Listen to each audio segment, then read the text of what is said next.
I don't want to steal their thunder, but I can just tell you this is one of the most heartwarming groups that I've ever been involved with.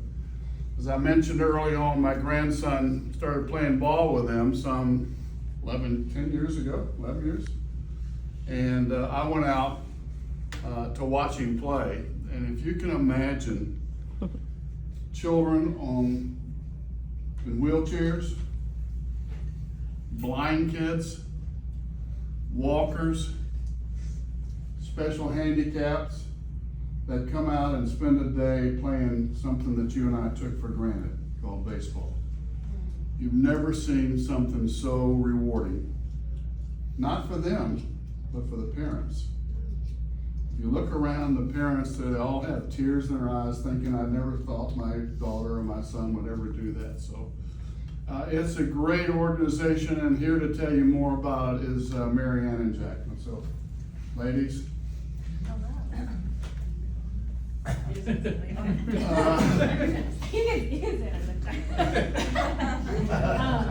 Thank you all so much. I'm Mary Ann Kolesnik. I know because of Ron, I think all of you really know a lot about Field of Dreams baseball, but what it is, it's a league that supports children and young adults with special needs. And so it was founded back in 2011, and it was really founded because the founding fathers, which George Van Cor, I think you're all familiar with, and some other folks, Chuck Forcier, were out in the community, and they... And your dad, don't forget your dad. Yeah, my dad, yes. My father, yes, he's the current president of the league. They were out in the community playing sports, and there was a child with special needs, and they discovered that there was nothing suitable for them out in the community, and so that's really how Field of Dreams came about. So, and the league is fully run by volunteers. So what we do is we have buddies. So we partner with local schools and organizations that come out and they buddy with the children. So the children are out in the field and they have a buddy with them, so they're able to play. This year we have over 250 players, which has grown substantially over the years. And so we have 250 players, and then it's all, like I said, volunteer run. So none of us get paid, and we couldn't do it without people like Ron, like Cindy, like Dwayne, and then we have other organizations that come out as well. So completely run by volunteers, and everything's free at Field of Dreams. So what do you mean everything's free? So we just get we get donations. So we set up every Saturday. So we actually play Friday nights now because we have so many kids. So we play 2 games on Friday nights and then all day on Saturday. And we set up a concession stand every Saturday. Set up and break it down, and nothing costs anything. So we stand there and we say it's all donation based, and that's how we really fund the season every single year. It costs about $100 to put a kid on the field, and so 250 kids, it's a lot of money. So we just ask for donations like that, and every year that's really how we fund the league. And so that free hot dog costs you about $20. Yes, exactly. You do get a Coke with it. You get a good You're nice. Yes, exactly. And so throughout the years too, we were able, a couple years ago, we actually raised enough money to put a playground in right behind the field that's fully ADA accessible, which has been so great for not only our Field of Dreams, but for the community itself. And then exciting news, after this season, St. Johns County is going to break ground, and they're actually going to build us a concession stand, which we are so excited about.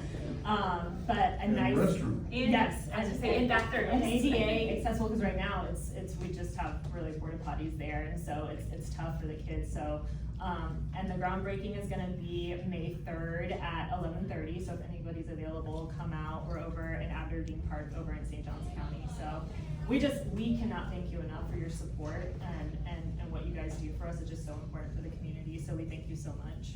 Yeah, great. No, she did. Chef's kiss. She's the face on behind the scenes. Yeah. Where is it? So it's over in St. Johns County, Aberdeen Park, which is Aberdeen, We have a yes. business card that has the address on Yep. there, so we can give it. Yeah, we'll give that to you, but, It's off Longleaf Road, Longleaf Pine. Longleaf Pine. Back that way. Yep. What time? Say, what time is the event? The The groundbreaking, 11:30 on May 3rd. Perfect, yes. I know, one of the games I went to had, I think Clay High School was one of the sponsoring, are they still the high? Who do y'all have to volunteer? Every weekend, it changes. Different schools Mhm, So we have around Clay base County? Is that what- everywhere. Everywhere, yeah, Everywhere. really St. John's County, yeah, but we try to do it well in advance where we secure. And they always wanna Baseball, help and all yeah, that. baseball, lacrosse, we've had so many different, football teams, that, and it's a great way for the high school kids to get their volunteer hours. Yeah, they do it, and they love to come out. And we also have individual volunteers that come out too. So we have some folks that work the concession stands or some that want to be more hands-on on the field. We just try to ask our volunteers are at least between 11 and 13 years old. But other than that, it's like really community-based Yeah. with Marion. So. Yeah, this organization has just grown phenomenally. How many years? We started 2011. 2011, and 2011, I yeah. think there was like 20 players or something like that. And at one point they charged. The first year or second year I was involved with it, they had the infield, which was special covering for the kids that was coming up. So you had to tape it down. And then we did a fundraiser, and $360,000 later, we have a brand new field, which is unbelievable. And then we do the playground. The playground is open to the public, not just to the kids, but it's for special needs kids, equipment. And that's another $380,000 undertaking. So, it's grown phenomenal, and it's just been a real pleasure to be part of that organization. So, Cindy, anything you want to say? You said it all. All right, we have something to present to him, Mike. Thank you so much. Absolutely. Ladies?